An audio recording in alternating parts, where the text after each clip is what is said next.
Então não depende de Deus, depende de você. Está na hora de você falar para Deus: eu quero acender essa lâmpada, eu quero romper as trevas, eu quero viver o que ninguém está vivendo, eu quero provar o que ninguém está provando.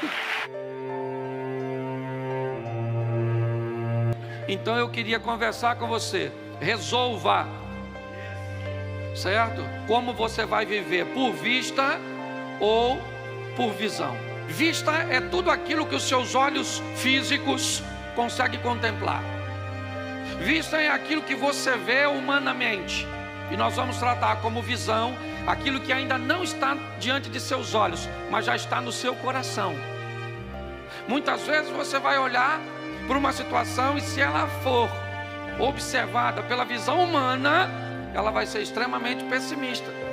Mas se você aprender a olhar num ângulo diferente, numa visão, aí o que parece difícil não vai ser tão difícil assim.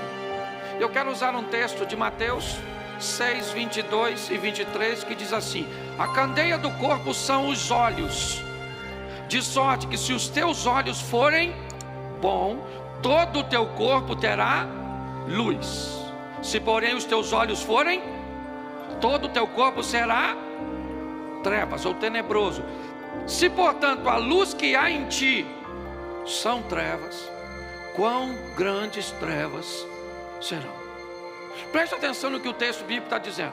Ele diz: se você aprender a olhar as coisas de um ângulo positivo, de um ângulo diferente, se os seus olhos forem bons, você leva seu corpo, você leva a sua vida, você leva a sua história para um ambiente de sucesso. Se os seus olhos forem maus, a sua vida, ou você vai conduzir a sua vida para um ambiente tenebroso. E ainda faz um alerta: descubra se os seus olhos são bons ou maus. Porque ele diz: se você pensar que os seus olhos são bons e eles ainda forem maus, suas trevas serão as piores, porque você nem é capaz de enxergar que tipo de vida você tem. E quando esse texto está dizendo, será que ele está falando de uma miopia, de um estigmatismo? Será que nesse ambiente fazer um óculos ou uma lente de contato vai resolver o problema? Não, porque esse texto não está falando de uma visão física, ele não está falando de vista, ele está falando de visão. E nós precisamos entender isso, porque se tivermos como enxergar, você quer ver? Nossos ancestrais, vamos lá, como é que o homem vivia no início de sua trajetória? Ao redor de uma fogueira, quando descobriu o fogo. Porque antes disso, todas as vezes que escurecia, o homem parava as suas atividades, ele tinha que se abrigar.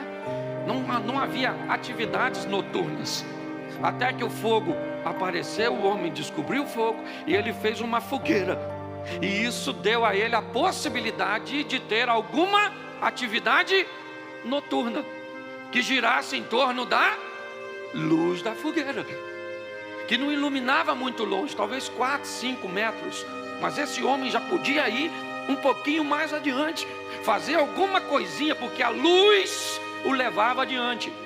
Só que depois ele descobriu que podia usar uma luz móvel, uma tocha, que ele acendia e dava a ele condições de um pouquinho, não podia ir muito longe, porque senão a tocha apagava, ia ficar difícil, mas já dava para ir um pouquinho, porque tem crente que vive ao redor da fogueira, com uma luz extremamente limitadora. Outros são capazes de ter uma luzinha, que o leva até um pouquinho mais adiante, mas logo logo ele tem que voltar, porque senão apaga. Mas chegou um momento em que o homem descobriu o azeite, o combustível. E aí agora, enquanto tiver combustível, ele tem luz. Enquanto tiver luz, ele pode ir avançando em meio às trevas, porque a luz vence as trevas e não há limite. Enquanto tiver combustível, ele vai rompendo. Por isso que a Bíblia diz que não deve faltar óleo sobre a nossa cabeça, lâmpada acesa. Para quê? Para vencer as trevas. Porque a batalha bíblica, ela é o seguinte: trevas versus luz. Trevas representando ignorância, luz representando conhecimento. Quem aqui já acreditou que rato virava morcego? Levanta a mão. Aí. Quem aqui já acreditou que manga com leite matava? Um grupo maior. Quem aqui que já acreditou que quando relampeava os relâmpagos, você tinha que cobrir os espelhos da sua casa? Levanta a mão. Que beleza. Olha só. Hoje você acredita nisso? Por quê? Porque a ignorância foi embora. Porque a luz chegou, o conhecimento chegou. Então é importante nós entendermos que hoje você vai encontrar gente que está ao redor de uma fogueira, com uma vidinha medíocre. E medíocre não é ruim, isso é que é complicado. Medíocre está na média.